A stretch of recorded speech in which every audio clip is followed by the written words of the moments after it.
श्री जितेश रावसाहेब अंतापूरकर, श्री जितेश रावसाहेब अंतापूरकर, आमदार 90 देगलूर, अनुसूचित जाती, जिल्हा नांदेड. अंतापूरकर श्री जितेश रावसाहेब हे आमदार यांचा जन्म 30 डिसेंबर 1989 अंतापूर, तालुका देगलूर, जिल्हा नांदेड येथे झाला. श्री जितेश रावसाहेब अंतापूरकर यांचं शिक्षण B.Tech सिव्हिल इंजिनियर झालेले असून त्यांना मराठी, हिंदी आणि इंग्रजी या भाषा येतात.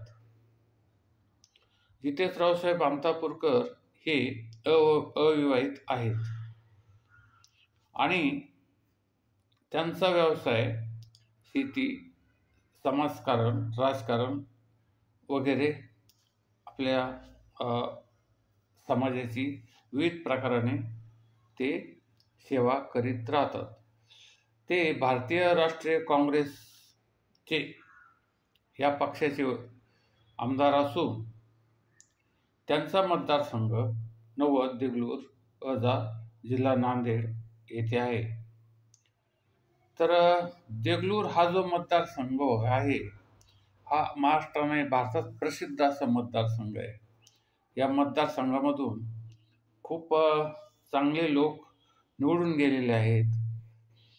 तर या मतदारसंघाचे जितेश रावसाहेब अंतापूरकर हे आमदार आहेत.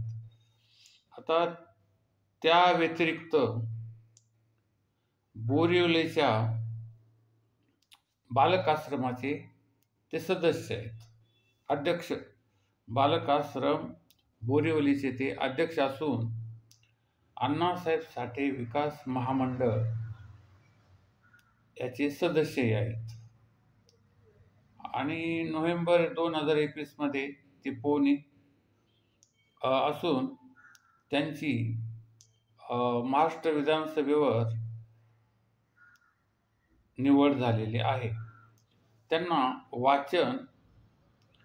वाचनाचा एक छंद असून समाजसेवा ते करत असतात.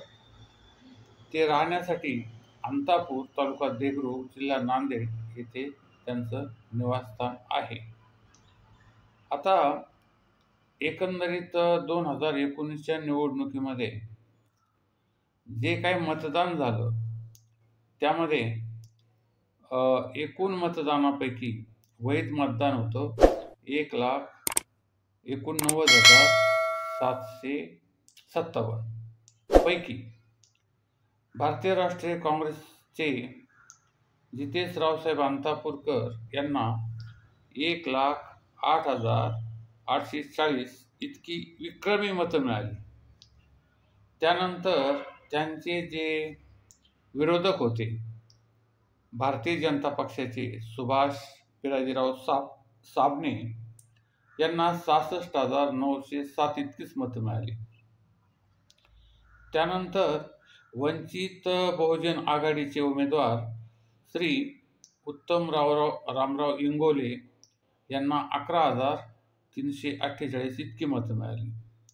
आणि इथे कुणी नको नोटाला 1,103 इतकी मतं मिळाली. त्यानंतर कॉम्रेड प्रो सदाशिव राजाराम भुयारे अपक्ष होते, ते त्यांना 486 इतकी मतं मिळाली. आता ही जी मतं जर विरोधकांची जरी एकत्र केली आपण, संपूर्ण विरोधकाची, तर ती मतं 79,844 होतात सर्व विरोधक मिळून. म्हणजे त्यामध्ये भारतीय राष्ट्रीय काँग्रेस पक्षाला, आपला भारतीय जनता पक्षाला, वंचित बहुजन आघाडी आली, अपक्षही आले आणि नोटा या सर्व याचा जर विचार केला तर फक्त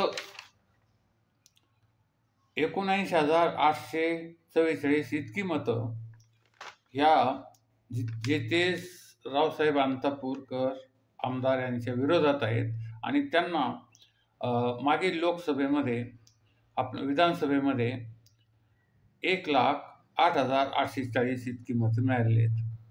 म्हणजे सर्व विरोधकापेक्षा 25,000पेक्षा जास्त मतं ह्या अंतापूरकर श्री जितेश रावसाहेब यांना मिळालेले.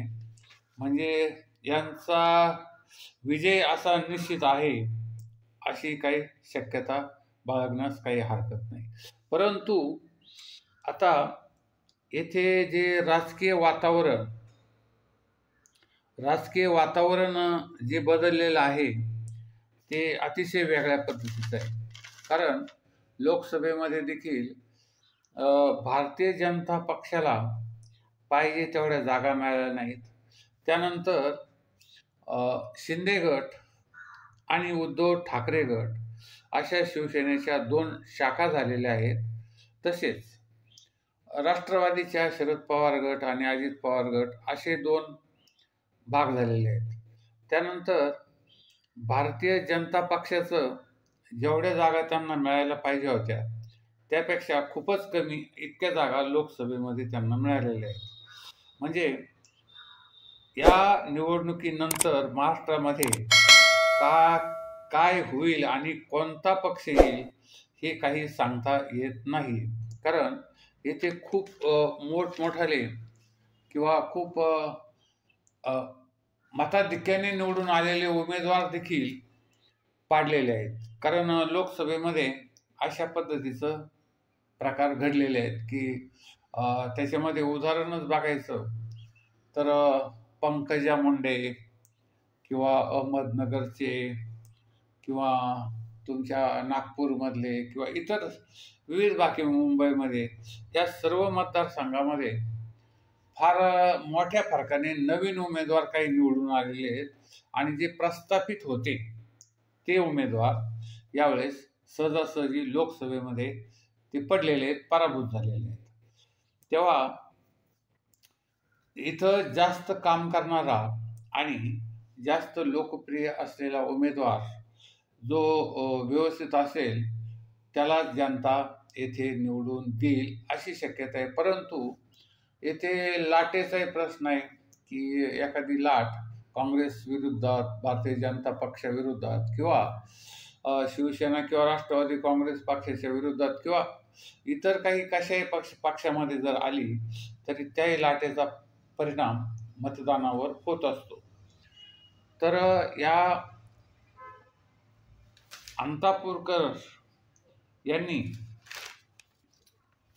एक चांगल्या पद्धतीचं मतं मागच्या निवडणुकीमध्ये मिळवलेले आणि आता यावेळेस सुद्धा ते चांगल्या एक मताने किंवा एक विक्रमी मताने निवडून येतील अशी शक्यता सुद्धा यामध्ये करण्यास काही हरकत नाही. तरी थोडं सावधपणेच राहिलं तरी त्या मतदानावर परिणाम होऊ शकतो. आमचं ATM न्यू वर्ल्ड चॅनल लाखो लोक बघत असतात. आपल्या मतदारसंघामध्ये देखील अनेकांनी हे चॅनल बघून सबस्क्राईब करा, त्यानंतर शेअर करा आणि आपल्या मतदारसंघातून कोणता उमेदवार निवडून येईल किंवा कोणत्या उमेदवाराला तुम्ही पसंती देता ते आम्हाला कॉमेंट करून कळवा आणि लाईक, शेअर आणि सबस्क्राईब या चॅनलला करा.